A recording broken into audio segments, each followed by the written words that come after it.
George Gordon Byron, ইতিহাসে যিনি Lord Byron নামে পরিচিত, তিনি ছিলেন একাধারে কবি, অভিজাত, বিদ্রোহী, প্রেমিক এবং যোদ্ধা। 1788 সালের 22 জানুয়ারি জন্ম নেওয়া এই ব্রিটিশ কবি রোমান্টিক আন্দোলনের অন্যতম প্রধান মুখ।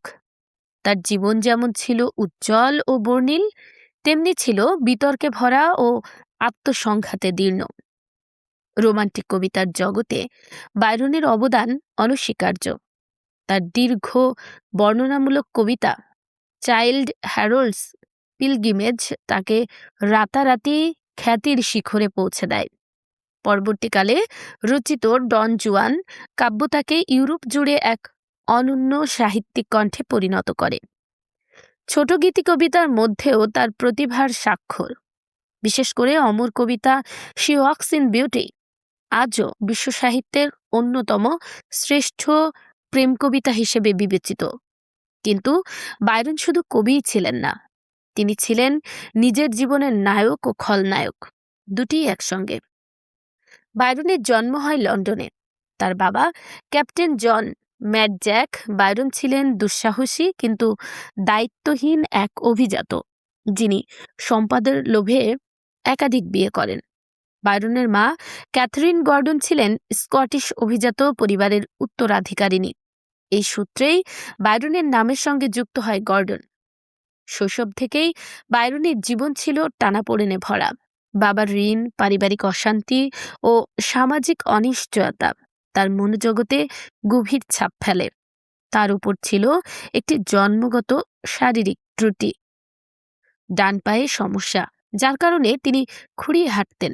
এই শারীরিক সীমাবদ্ধতা তাকে আজীবন মানসিক যন্ত্রণায় ভুগিয়েছে, আবার একই সঙ্গে গড়ে তুলেছে এক তীব্র আত্মসচেতনতা ও সংবেদনশীলতা, যা তার কবিতায় প্রতিফলিত। মাত্র 10 বছর বয়সে তিনি উত্তরাধিকার সূত্রে ষষ্ঠ ব্যারন বাইরন উপাধি লাভ করেন এবং হন লর্ড বাইরন। এই অভিজাত পরিচয় তাকে সমাজের কেন্দ্রে নিয়ে এলেও তার আত্মা কখনোই সমাজের নিয়মে বাধা পড়েনি। কেমব্রিজ বিশ্ববিদ্যালয়ে পড়াকালীন সময়ে বাইরনের মধ্যে কবিসত্তা ও বিদ্রোহী মানসিকতা আরও প্রবল হয়ে ওঠে। তার প্রণয় জীবন ছিল অস্থির ও বহুমাত্রিক। নারী পুরুষ নির্বিশেষে তার সম্পর্ক নিয়ে সমাজে নানা গুজব ছড়ায়। এমনকি তার সৎবোন আগাস্টা লেইয়ের সঙ্গে অজাচারী সম্পর্কের অভিযোগে ওঠে, যা তাকে ইংল্যান্ডের উচ্চ সমাজে কার্যত একঘরে করে তোলে। ঋণগ্রস্ততা, সামাজিক নিন্দা ও মানসিক অস্থিরতার কারণে বাইরন নিজেকে ইংল্যান্ড থেকে নির্বাসিত করেন। ইউরোপের বিভিন্ন দেশে ভ্রমণ করতে করতে তিনি তার কবিতাকে আরও গভীর ও রাজনৈতিক করে তোলেন। এই সময়েই তিনি রচনা করেন ডন জুয়ান, যেখানে ব্যঙ্গ, প্রেম, নৈতিক দ্বন্দ্ব ও মানবিক দুর্বলতা এক অনন্য কাব্য ভাষায় প্রকাশ পায়। বাইরনের জীবনের সবচেয়ে বিস্ময়কর অধ্যায় শুরু হয় গ্রিসে। উসমানীয় সাম্রাজ্যের বিরুদ্ধে গ্রিসের স্বাধীনতা সংগ্রামে তিনি শুধু কলম নয়, অস্ত্র নিয়েও অংশ নেন। নিজের অর্থ ব্যয় করে তিনি বিদ্রোহীদের সহায়তা করেন, সেনা সংগঠিত করেন এবং সরাসরি যুদ্ধক্ষেত্রে যান।